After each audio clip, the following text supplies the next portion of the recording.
Patriots fans, this is the kind of week where hesitation gets punished. New England just created more financial firepower. The receiver room is already throwing elbows for jobs. A rookie tackle is being tested where the protection battle actually burns. And Drake Maye's next leap is sitting right there for this staff to unlock. This is not background noise. This is roster pressure, cap leverage, and opportunity moving at the same time. Hit the like button if you want the Patriots attacking, not waiting.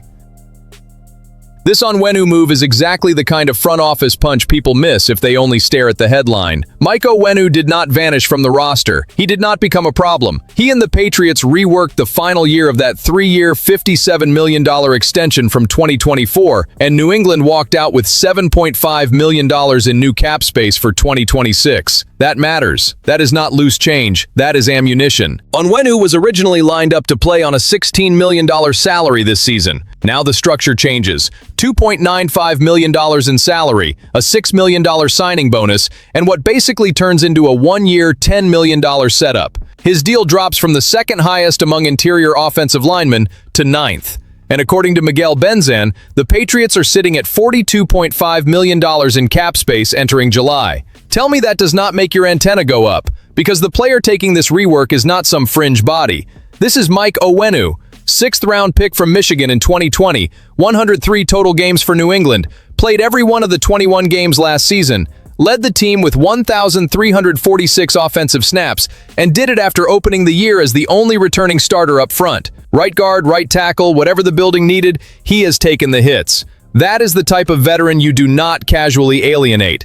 So if the Patriots got this done, there is probably trust there. There is probably a relationship that still works, and the timing is too loud to ignore. Vrabel just talked about needing 5 good linemen to protect Drake Maye, plus a swing tackle, an inside backup, and someone who can handle backup center duties. That is the head coach telling everybody the standard up front is not cute depth chart decoration. It is survival. It is the difference between building around Maye and exposing him. But the aggressive read is this. New England did not clear room just to admire the number. This can help with a major receiver swing if the price gets workable. It can help create cash for Christian Gonzalez if that extension fight gets serious. It can help the Patriots do both if Elliott Wolf is ruthless enough with structure. That is where championship teams separate themselves. They do not wait until the room is perfect. They create room, push leverage, and force the league to react. Onwenu gave them flexibility. Now the Patriots have to use it like a team that knows the window is opening.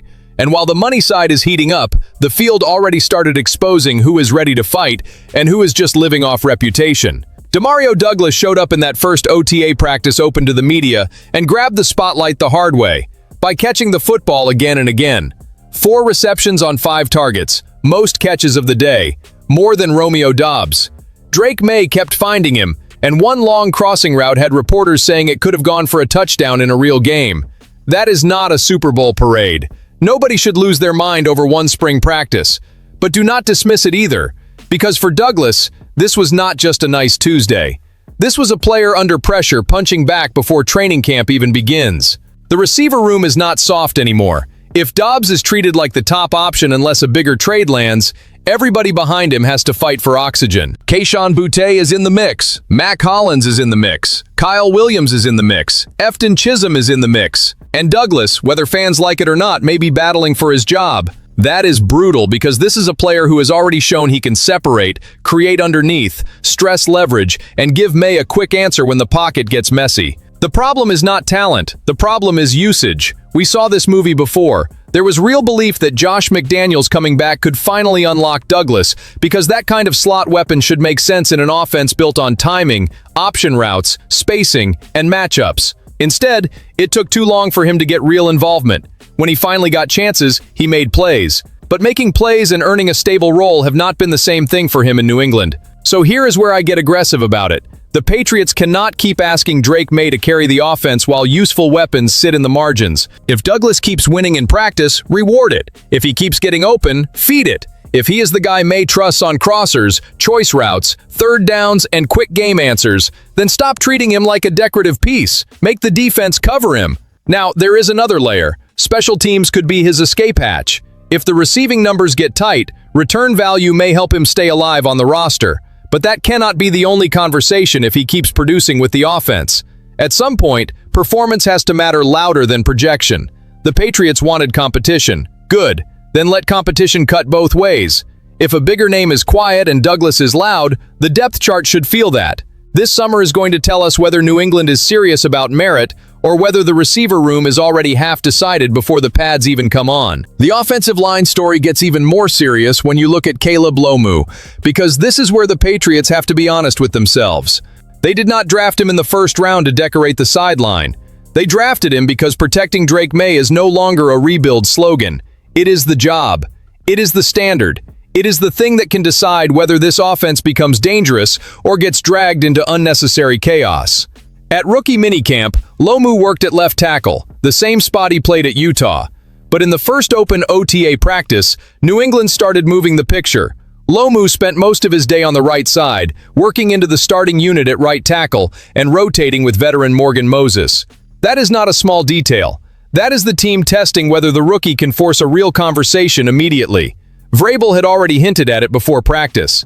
He said Lomu has the ability to play both sides, but also made it clear he would be on the right that day. And then the practice backed it up. No left side reps in 11 on 11. Those belong to Will Campbell, who the Patriots keep saying is staying at left tackle. So for now, the map is pretty clear. Campbell is being protected as the left tackle plan, and Lomu is being thrown into the right tackle battle. I like that. I like it because it creates pressure. Morgan Moses is a veteran, and veterans matter. But if Lomu is better, play him. If he learns fast enough, play him. If his size, athleticism, and coachability translate, do not slow walk the obvious just because the rookie label makes people nervous. Vrabel said the goal is ending up with the 5 best linemen. Good, then prove it with the lineup. Of course, we cannot over-scout offensive line reps in spring practice. No pads, limited contact, defensive linemen letting up after the first steps. This is not the same as handling a full-speed rush in December, but the usage matters. 8 snaps with the starting offense at right tackle. No reps with another unit. No left side shuffle and teamwork.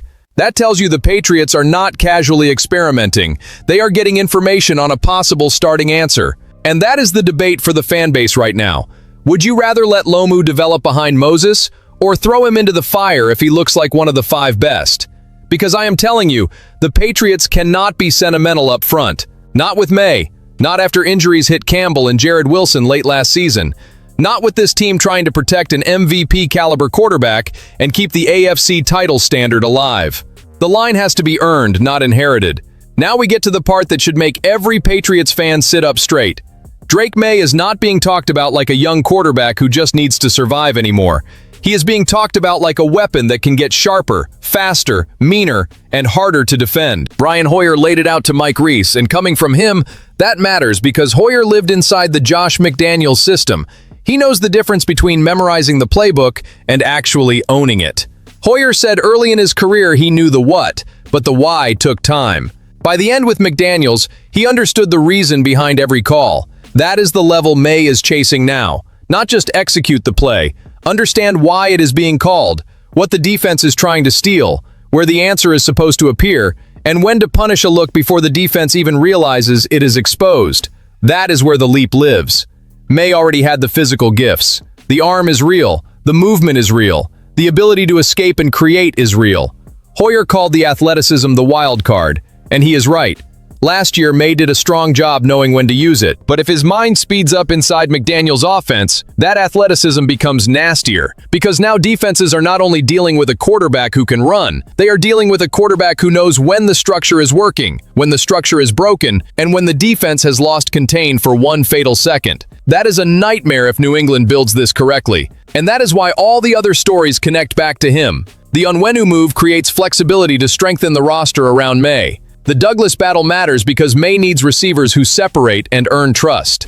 The Lomu experiment matters because Maye cannot be asked to become a magician every time protection leaks. Everything is orbiting the same question. Are the Patriots going to maximize the quarterback, or are they going to make him fight uphill because they hesitated around him? OTA work continues. Mandatory minicamp begins June 16th, and this is where the standard has to rise. Maye was already an NFL MVP runner-up and reached a Super Bowl. Great, respect it, but do not get comfortable with it. The Patriots are not supposed to clap politely because the young quarterback arrived early. They are supposed to sharpen the blade. So I want the community on this one. What is the biggest key to Maye's next jump? McDaniels unlocking the why, the offensive line protecting him, or the receivers finally giving him real answers? Pick your side, because this offense cannot afford a lazy summer. This is the whole Patriots picture right now. No excuses left hiding in the walls. Onwenu's rework deal gives New England cap power. Douglas is forcing the receiver room to respect production. Lomu is being tested where Drake Maye needs protection to become non-negotiable. And Maye himself is entering the stage where talent has to turn into total command. That is how contenders behave. They squeeze value, demand competition, protect the quarterback, and attack the next edge before somebody else steals it. Tell me in the comments which move matters most next, and subscribe if you want this channel on every Patriots signal.